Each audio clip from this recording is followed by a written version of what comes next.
और कैबिनेट मंत्री रंजीत चौटाला हमारे साथ फोन लाइन पर जुड़ गए हैं, उनसे प्रतिक्रिया जरा ले लेते हैं इस पर। रंजीत जी, अब चुनावी तारीखों का ऐलान हो चुका है, एक फेज में हरियाणा में चुनाव होगा और 20 दिन का अंतराल यहां पर हमें देखने को मिल रहा है, जल्दी हो रहे हैं चुनाव। आपकी क्या प्रतिक्रिया इस पर, क्या कहना चाहेंगे? प्रजातंत्र में लोग इस बात का स्वागत करते हैं। हर 5 साल के बाद लोगों से मैंडेट लेना चाहिए, लोगों से ये पूछना चाहिए कि वो जो सरकार बने उसे पसंद करते हैं क्या, और इसी पे को वोट अपना निर्धारित कर। जैसे पिछले 10 साल में लोगों ने बीजेपी को पसंद करा, पिछले 15 साल में मोदी साहब को पसंद करा। अब ये लोगों का निर्णय है, जनता ने अपना सरकार ने अपनी सरकार चलाई, अब जनता तय करेगी कि किसको सरकार देंगे। ये जनता से एक डेमोक्रेसी की बहुत अच्छी बात है, तो बढ़िया है, ये होना चाहिए। जी रंजीत जी, लेकिन यहाँ पर हम देख सकते हैं कि चुनाव चूंकि जल्दी हो रहे हैं, थोड़ा सा अनएक्सपेक्टेड जरूर है ये। और क्या लगता है आपको, क्या भारतीय जनता पार्टी के लिए ये समय कम होना चुनौती बन सकता है? यहाँ फाइट जो रहेगी वो भारतीय जनता पार्टी और कांग्रेस में ही रहेगी।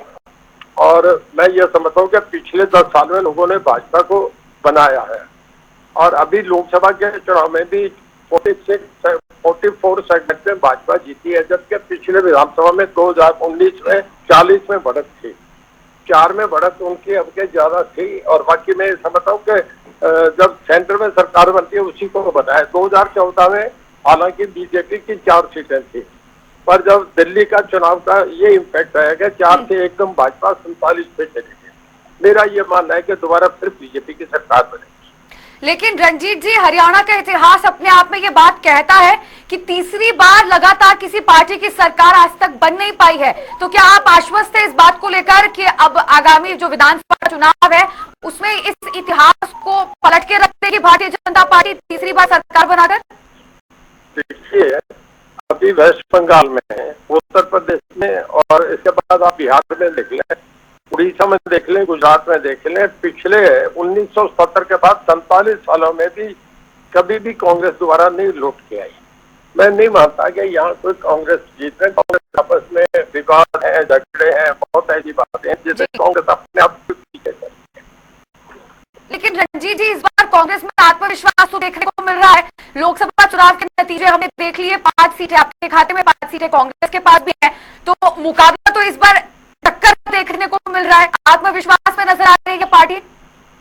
मुकाबला तो हमेशा ही टक्कर का होता है। जब हालांकि लोकसभा में आप देखे हैं कि 240 बीजेपी की थी, कांग्रेस की केवल 99 सीटें आई हैं, फिर भी मुकाबला तो था। मुकाबला तो हमेशा पार्टी जो होती है आपस में प्रतिद्वंदी होती है, उनमें मुकाबला होता है। कुश्ती शुरू होती है तो उससे पहले लोग कई कहते हैं ये जीतेगा, वो जीतेगा, तो ये तो चुनाव है, इसमें लोग तय करेंगे, प्रजा ने फैसला करना है, पब्लिक तय करेगी कौन बनेगा। ठीक है रंजीत जी, अब चूंकि महज 45 दिनों का समय शायद अब बाकी है चुनाव होने के लिए विधानसभा का हरियाणा में, पार्टी की तैयारियां कैसी है? भारतीय जनता पार्टी की तैयारियां कैसी है? क्या ये उम्मीद आपको पहले से थी आपकी पार्टी को कि शायद इस बार चुनाव जल्दी हो सकते हैं हरियाणा में? देखिए, ये 15 दिन आगे पीछे का किसी को नहीं होता। इलेक्शन कमीशन का अपना प्रेरोगेटिव है, कभी अनाउंस करते हैं। लोगों का अंदाजा था कि 15 के आसपास होंगे, ये 15 दिन पहले हो गए, तो ये कभी भी चुनाव कमीशन का होता है, कभी भी करा सकते हैं। रंजीत जी, बीजेपी की तैयारियां कैसी हैं फिर? चुनाव तो चूंकि देखिए होने थे, 15 दिन पहले हो गए, तैयारियां किस तरह की हैं? अभी 1.5 महीने पहले बीजेपी लोकसभा का चुनाव लड़ी थी, तो तैयारियां थी, तभी ये सारे देश में 240 सीटें आई। बीजेपी की पूरी तैयारी है, चुनाव होंगे और जीतेगी बीजेपी। चलिए ठीक है, आपका बहुत बहुत शुक्रिया रंजीत जी जुड़ने के लिए और तमाम जानकारी साझा करने के लिए, हमारे साथ चर्चा करने के लिए।